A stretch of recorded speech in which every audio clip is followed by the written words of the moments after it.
When my husband Bill was diagnosed with probable chronic traumatic encephalopathy way back in 2017, he was told that that was a condition that is directly a result of repetitive head injuries. We knew at that moment that Bill was not suffering from Alzheimer's. We knew that his ongoing dementia was a direct outcome of his footballing life. And at that moment, Bill turned to me and he said, "Judith, I want you and our sons to promise me two things. First of all, I want you to promise me that you'll help me optimize the remaining part of my life."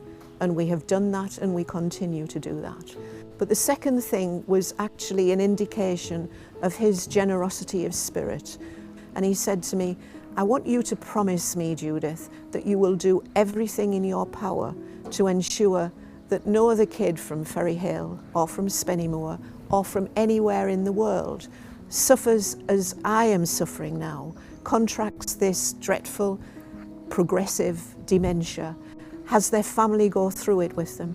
I want you to promise me that you will do all that you can to ensure that doesn't happen in the future."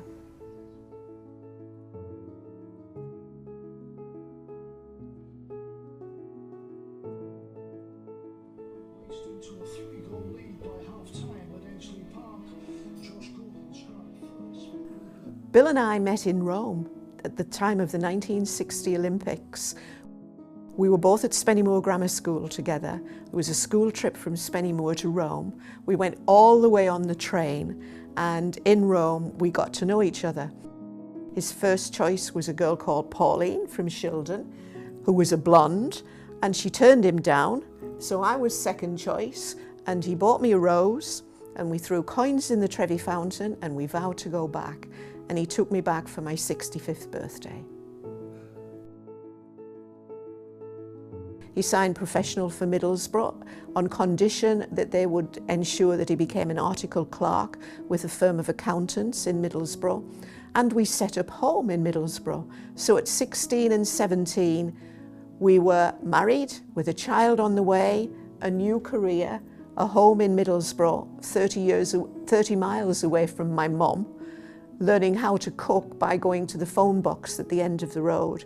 And then, just before my 17th birthday, we had a beautiful baby boy called David, who has always been one of the joys of our lives. Bill was a very young player when I went. He was in the side, and I think they were talking about the wonder kid who's going to play for England and do all this and all that. Bill is, I suppose, what you would now call an old-fashioned centre-half. Not the biggest physically, but a real competitor. Bill was the original physical player. He was capable of taking people out of the game physically. In those days, players had licence to assassinate, really, and I would put Bill in that category as a defender. He was an uncompromising, no-nonsense defender. Very tough, but that was the way in those days. You didn't like fancy pants, as we used to call them. Yeah. You had to get in there and do your stuff. My son, who is now, he's a football coach in America and he's 34, and I can remember Willie had once said to Bill, "So Bill, if you had to give David a bit of advice about football, what is the best advice you could tell him?" Willie's advice was, "Son, you're always first on the pitch, you know, for training or anything, and you're always last off the pitch." And Bill's advice was, "Take the legs out from under them, lad, they can't run with no legs." That was the game then. It was a physical, competitive game. It's not the game that they play now. Now it's a very much a technical game. We had a lot of people when we got married when we were 16 and 17 who particularly said of me, "Her life is over." I think part of that motivated me, and it motivated me. I'd always been somebody who thought I would have a career. It motivated me to go to college when I was 18 with support from my family and also from Bill. Qualify as a teacher by the time I was 21. All of the way through our 20s, Bill was playing football, serving his articles as an article clerk, passing his chartered accountancy exams. All the way through our 20s, I was rising up the career ladder as a teacher. So I think you can say that we proved the critics wrong. And we actually set out to demonstrate that two daft 16 and 17-year-olds could actually have children, look after them in a satisfactory way, but equally set out on a very appropriate career for each of us. I've really known Bill in his entrepreneurial career. An amazing man, very, very funny man, very kind man. Just lovely to be with. Our children absolutely adored him as well. He always was intelligent and he was thoughtful, and it was like a split personality. He was this gentleman off the pitch, very approachable, a senior player really, who you looked up to for guidance.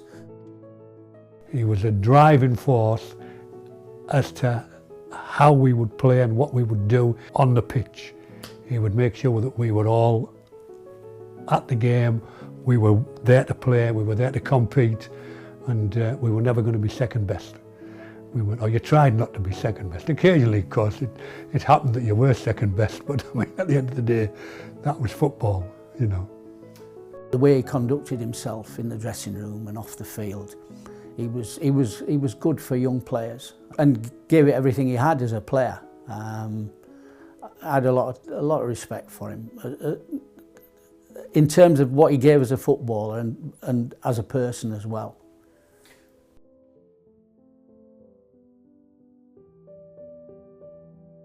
Throughout Bill's career, he suffered from increasingly more severe migraines.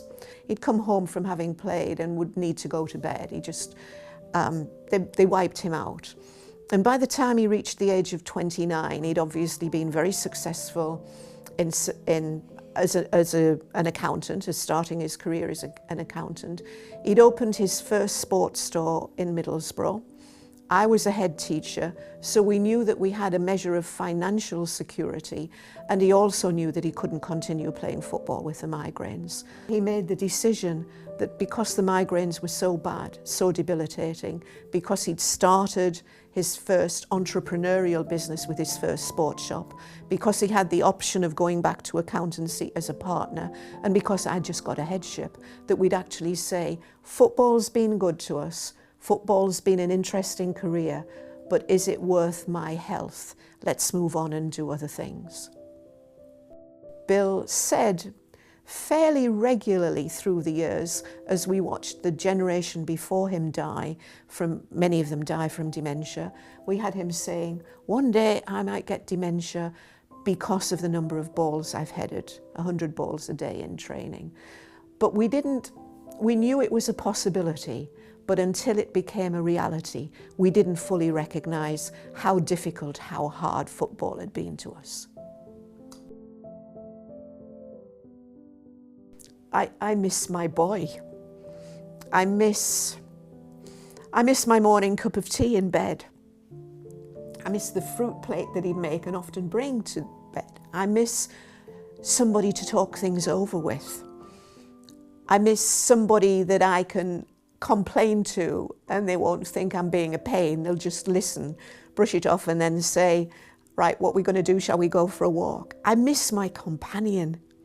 I miss my friend. I still have him alongside me, but I don't have the engagement that we previously had. I miss my Bill.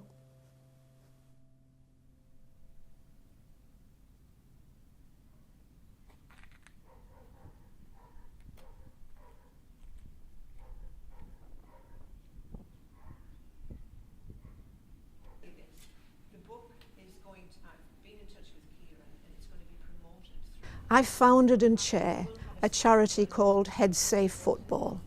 We focus on action, not words, and we are committed to being part of the solution. My husband Bill started his footballing life as a kid in the streets of Dean Bank in Ferry Hill. There was a cobbled back street that he used to bounce the ball off the wall and play. Bill's link to Spennymoor is that it was the very first team he played for. Bill and I were kids who went to school together in Spennymoor.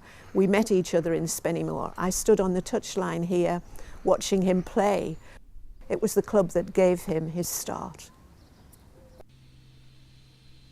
Last year, sitting in this stand, I watched the first game ever in the world that introduced a game without heading or a game with limited heading. Spennymoor Town supported us in doing it. It's like coming home. We have been fortunate to travel around the world. We've lived in many different countries.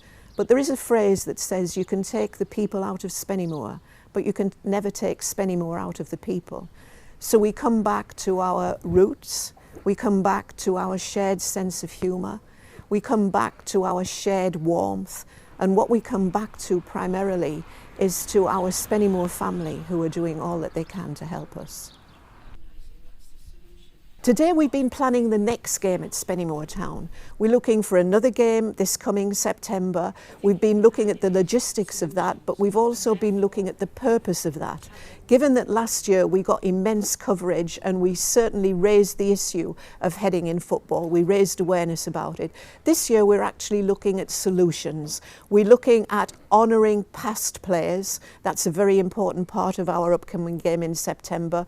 We want to literally identify players who have been diagnosed with dementia or sports-related neurodegenerative disease and honour them, recognise what they have given to the game and what the game has done to them. But in doing that, we also want to look at what the future will be for the game when they address this issue fully in order to find solutions. I'm Mark Sullen and I'm the founder of the Sullen Connor Fawcett Family Cancer Trust, and I'm busy on pulling the teams together ahead of the £1 billion football game. Last year was a bit of a strange one.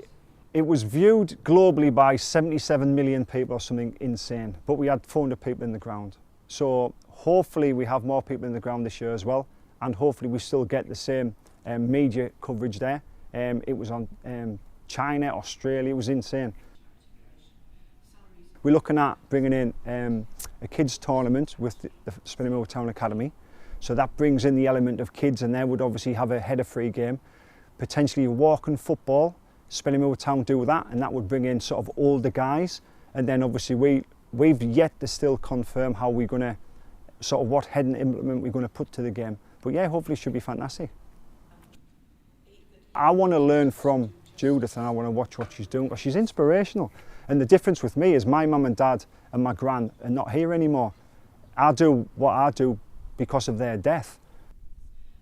Judith's living with that every day. She's watching Bill every single day deteriorate. The fact that she can get out of bed every morning and do what she's doing is just incredible. After years away, Spennymoor have opened their arms and welcomed us back. They have said, what can we do to help? How can we support you? How can we help you, Judith, fulfill the promise that you made to Bill? Because you were kids from Spennymoor and now you're adults who are trying to make a difference, be part of the solution, and we want to help you do that.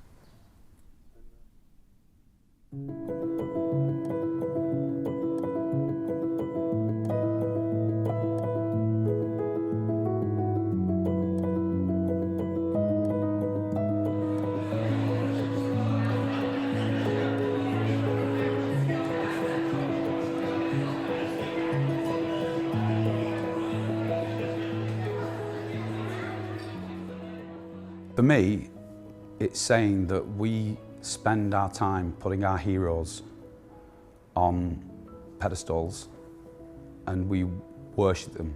We see them winning these awards and raising these cups for the tribe, for the town, you know, or the city or wherever they're from. But after that, after they've moved away from football, especially many years ago, there was no inroads, there was no money for them. like there was in the football game. And there wasn't that much for them then. These days, they're millionaires. The whole point is to bring awareness, to get awareness to this. And it's the most important thing. The reason why I was so adamant that Gough White was going in it, and I emailed Tina, Gough's husband, and spoke to her a lot over email. Unfortunately, she couldn't make it tonight because she's not very well. And Gough was a non-league player, and she was literally thinking, you know, oh well, you know, he wasn't famous, so would he put him in? Of course. I mean, this is the game that they all loved, and it's killing them.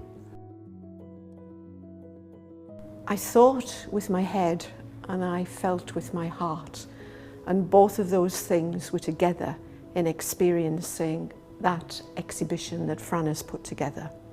I felt that he captured our story, both emotionally and cognitively, in the sense of giving the story of what happens. And I have to say that John and I had hold of each other's hands as we experienced again each other's stories. I thought it would be good. I didn't think it would be that good, because he's just got it absolutely perfect, how it gets worse, and he's just got it. I mean, he's a very, very talented lad. My dad would have to be near my mum all the time, or else he was in bits, and so that is a particularly bad part, but all of it's a nightmare. There's no real positives I can't say to come out of it. The only thing I had was that Dad had to work with me for a while his memory was going, so I got to spend an awful lot of time with him. And when we travelled back together, he would tell me the old stories, you know, that other people didn't hear. So that was I was very grateful for that. It's the family's opinion. That's what matters. They're the people that are living with this daily. They're the people that were, you know, that everyone comes over and shakes their hand and goes, oh, it's Nobby Stiles, he won the World Cup, blah, blah, blah. But they then have to deal with what's happening, with memory loss, with dementia, and just the day-to-day living with that is immense. And for me, they're the ones who are important. They're the ones whose voices should be heard. Some of the loveliest stories weren't about his football. Matt Lawrenson talked about when he was a kid, my dad giving him a lift home. Yeah, those stories were probably the best stories about his kindness, really. I think I want the people at Spennymoor, I think I want the young players and the recently retired players, and anybody that watches the record that we make of that event, to actually experience the emotion that families go through, to not just watch it, but to feel it. Because what we need to do is to make sure that in 30, 40 years' time, nobody's sitting in an art studio like this one in Bolton, watching those stories for players who are 30, 40, 50 years younger than Nobby, but the story continues of cognitive decline because nobody has listened to what is really happening.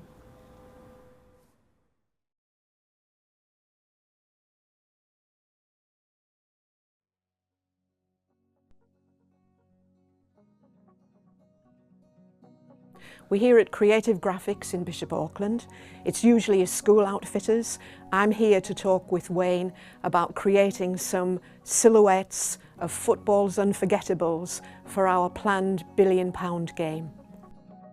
What I'm wanting to do is bring together visually the image of many of the players that have been affected. We have names of 110. That's only the tip of the iceberg. We're planning to have 66 cutouts, 66 silhouettes to honour the 1966 World Cup team, where so many of them have been affected by dementia. But what I'm really wanting is for the general public, for the media, to see that this is a big problem. Many, many players have been affected, and we need to get the visual impact of just how many. there'll be a lot of people who will be there who it does affect. And it's something that we've probably just got to get into the game to get people to realise where do we start from heading the ball in the game of football. I've kind of got in my head what I want it to look like. I want it to be a guard of honour that stretches across the pitch, of silhouettes that are life-size, 66 of them. But I have no idea how you bring that to reality. So I actually need Wayne's advice on the materials that can be used, Wayne's advice on the silhouette shapes that we can have, and I'm relying on him as to how we do that. I feel that it will be something where we recognise and honour the players who have lost their memories in giving us our sporting memories. It's a matter of, first of all, just getting the design across, send it to the router so it cuts the shape of the bodies out, and then afterwards we'll be putting the poles up the back to make them so that they can stand. It's not something that's even crossed my mind. And that's how everyone else looks at it. They just don't even think about when you're playing football, if the ball's there and it's there to be won, it doesn't matter what part of the body they get it with, and obviously the head's going to be the first one if it's in the air. Oh, it's definitely something that I've got to think about. I mean, the kids now what I go, they're more the older adults. So as a younger age, one of the things that I used to coach was, if there's a corner coming in there, put your head on the end of it. Not even thinking about the repercussions now, because it's been brought to us from Judith, I look at it in a different view as well. My coaching now for the little ones would be to tell them to try and play the ball more across the floor. Corners, don't cross them into the box because you've got Johnny in the middle who's 6'6", just play them out and try and play the ball into the back of the net. And it'll probably improve the footwork a lot better as well, and not relying on someone who's bigger than the rest. Got it. Go. Go. I'm Nick Gates. I'm the founder of Coach Across Continents, and my dad is Bill Gates. Billy, you put 1 foot out. So the game we were playing was to show them about the protein called tau protein and how it joins up in the brain and affects long-term memory and behavior. And so by playing that game, they could see that how tau protein forms in the brain and causes CTE. I think it's where your memory starts to go, and just you lose memory loss and stuff. Just it's memory loss. It's where when you're older, your brain start forgetting things, and you just can't remember lots of things. I don't think there's a cure for it. I don't think, because my granddad did it, so I'm not sure. Good catch. Great catch. Great catch. I think maybe in training I won't head the ball as much as I normally do, because over there the told us plays in the World Cup squad who won for England. About 8 of them out of the 16, so that's half of them there, had like problems with their brain, and yeah, it's just worrying. Now I'll still head, but if I start getting signs, I'll stop. If I get a headache or something, I'll seek help from the coaches. So yeah. But the other ball is doing completely different things. So we wanted to let the young players understand what it's like to head the football and potential damage that comes in long term. So we wanted to give them the confidence that if their head hurt, their brain hurt, they could report it to the coaches and report it to their sports scientists, so at least people were aware of what was happening and potentially coaching could change. One of the best things you can do for your brain is to hydrate it, because your brain is about 70% liquid. Yeah, they're young players, but at least they asked some great questions. They started to look at it in a different way, and they started to understand that the brain was more important than their knee, their ankle, their hamstring, etc., for their long-term health. I think the big problem is that football is still unaware of the problem. They still think that because it's not happening in the immediate when the players are with the club, they don't see it as being the problem of football. We're not seeing it until late 40s, early 50s. And I think that also they don't understand really what it means to have CTE and the effects it has not just on the player, the old player, but on the family.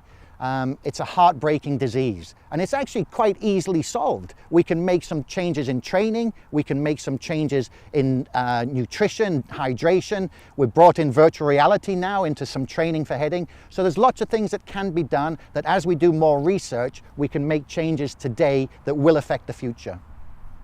Well done. I'm Kieran Gill.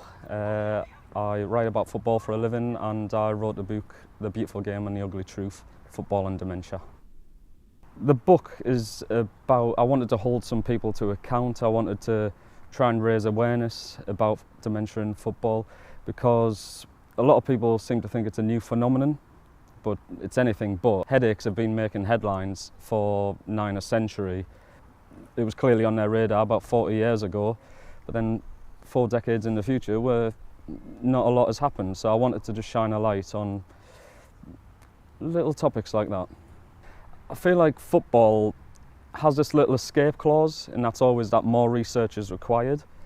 You know, if Dr. Willie Stewart's research can come out and say former footballers are 3.5 times more likely to develop dementia compared to the fan in the stands, and that's a big deal, but then football seems to turn around and say, well, more research is required before we do anything.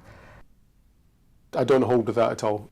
This is a public health issue, and we have more than enough evidence as we stand now to say that head injuries and head impacts are a problem for people in their life, and that we should be doing everything we can to resolve that.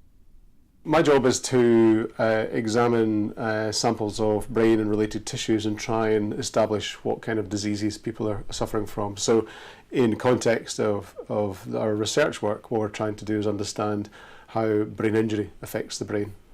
What we're seeing is in former footballers and other athletes who have, during their sport, repetitive head impacts and head injuries, that they are at higher risk of developing degenerative brain diseases, dementias. In football, for instance, we've shown that former footballers have around about 3.5 times higher risk of developing dementia than they should have. Why that is, what's happening to the brains after the head impacts, we just don't fully understand. But we do know that the problem is that several decades after that, your participation in the sport, exposure to the head injury, a process has begun where the brain is slowly degenerating away. So when I was 16, 17, I was playing football Saturdays and Sundays, games, then training during the week. And that's when I first had my first migraine, which was quite debilitating at the time. I'd lose my vision, I'd get numbness of the arm, I'd lose my speech, violent headaches. Yeah, speaking to a lot of players that I played with, there's a concern, yeah, because it's been put that the results have been put in front of us. That there's certainly more chance of us getting dementia than the average man in the street who hasn't played football. So yeah, my mother suffers with dementia, and I'm watching her go downhill, and that's a kind of a tough watch. I've seen, as I've just said, other players in the game suffering with it, and it's not a nice disease. And yeah, I think the people like the PFA, the FA, need to have a closer look at this and make some important decisions, I think. This relentlessly progressive disease, the one thing we know about it at the moment is we have no treatment for it. And we've been studying and working with Alzheimer's disease for over a century and still have no treatments for the disease. So the best way to deal with this is to think less about what magic drug we may have or what magic treatment we may have, which may cure the disease or treat the disease or slow the disease down. And actually, for the moment, the best way to deal with this is to try and prevent it happening in the first place. If I had to change anything in football, I wouldn't have heading in training. That's the one thing I'd change. That's what I would change if I was in charge. Our research has really homed in on repetitive head impacts, in particular heading, as being the big problem. And you argue that is heading absolutely necessary for football? Or is the level of heading that we have in football absolutely necessary? And in particular, training. Most of the headers that any footballer participates in happen when nobody's watching. There's no fans paying. The game's not rolling. There's no points to be won. Those training headings, can we do something with those to reduce the risk of this irreversible, untreatable, degenerative disease later in life?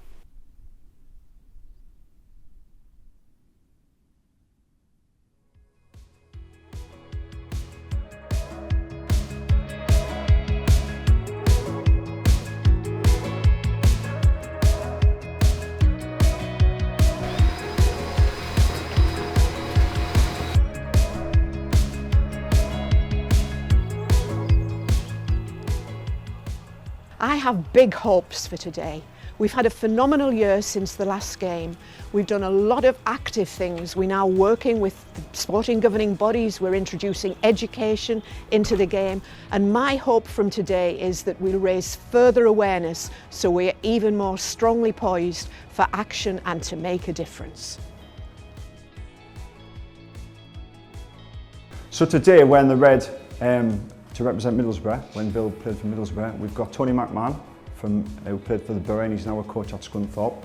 We've got Mark Tinkler, who played at Leeds and went to Hartlepool. He's now I think he's the under-23 coach for Borough. He's playing. We've got Colin Cooper. And then on our side, we've got Martin Smith, we've got David Duke, both Sunderland. We've got Mickey Barron, Neil Cooper, and there's a few other guys in there. Our goalie, playing for Spennymoor, we helped his little girl with leukemia. And some of our players, like Mark Tinkler, has spoken to Judith, and now he's impressed by what they're doing and he wants to support them, which is just amazing. It's got a bit more interest. Obviously Sky Sports and there's a French TV station coming. There's a little cancer organisation who's sort of taken part. It's also fantastic for us. This is the biggest thing in our calendar. And Judith, we've met Judith, she's just so inspirational. And I was over last night and I spoke to Bill briefly, and it's heartbreaking, but it's incredible what they're doing. There's much more going on than last year. The awareness, the kids tournament, the walk-on football. It's our second charity football match that we've put on, but we've had a couple of events today to help raise awareness. So firstly, we were very lucky to have Professor Willie Stewart, who's the international expert in brain injury in sport, to give us an education session, and that's attracted a lot of media attention.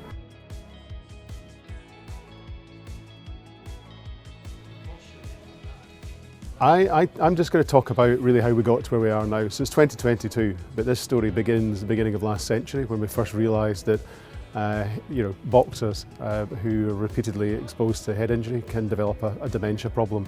And it's taken us almost a century to get to where we are. And where we are is not much further forward than we were back then. We just realised that it's not a problem of boxers, but also footballers and rugby players. So, we talk about this issue a lot. And one of the things we've realised is that no matter how much we're talking about it, there's still a lot of people who don't yet understand the potential links between repetitive head injuries and head impacts in sport and late life problems like dementia. And that's something we really need to do something about. So an event like this is fantastic because it just gets people thinking, it raises awareness and gives us an opportunity to have that conversation about how we might want to just change the way we approach sport to try and reduce risk.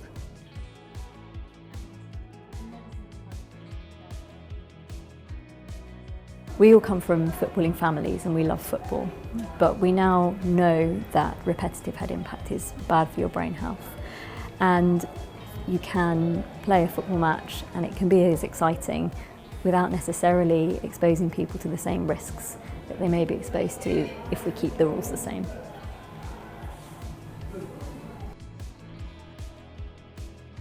I sit here a bit vulnerable thinking about, am I biting the hand that feeds me? Football's been my life since I left school, and I would never change anything I've ever done, and yet I don't know what the next 10, 20 years of my life are going to be. I headed a lot of footballs in my career. It was my main strength. I'm happy to hear the support, just to raise awareness of the situation, and as I say, cleverer people than me somewhere down the line have got big decisions to make of where football goes and what route it goes down. Not just football, boxing, rugby, all contact sports, the American sports, American football. It's been highlighted for a while now, but yeah. I'm here to raise awareness and make sure that, as I say, people can make some decisions about what the future brings for the next generation. First half is just no headers from set pieces, so that's like the players and myself and the other officials warming up to the rule, and we'll just enforce an indirect free kick wherever on the field of play the head happens, and then second half it's no headers at all, so we'll do the same then. It's tough when you play football for a long time. You get used to that. If the ball's in there, you go and make contact with the ball with your head naturally. But yeah, it'll be an interesting afternoon. Well, it's probably a little bit easier for me because I'm smaller than probably most of the rest of the guys on the pitch. But I suppose you've got to be a bit brighter around you, the way you place your body, who you go and position yourself against. Hopefully there'll probably be a little bit more balls in behind or a little bit more balls to feet and less contact in and around the head.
Wow, how do I feel? It's actually the end of a day and the beginning of the next step. And what I'm wanting from the next step is action. We've put the work in raising awareness.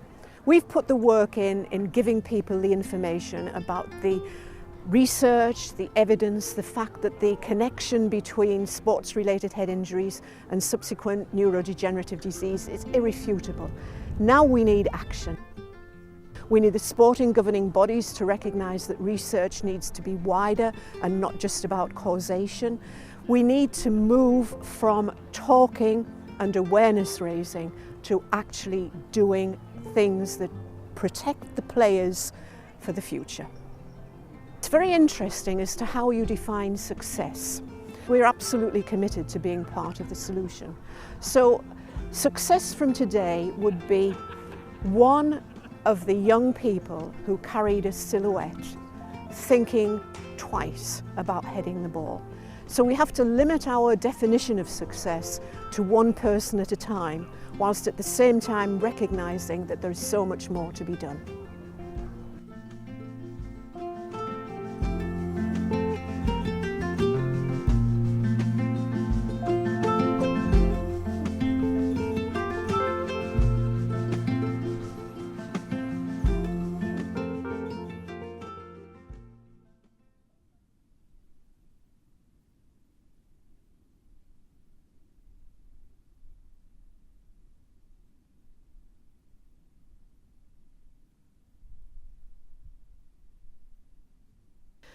Unfortunately, Bill couldn't attend the game that he inspired.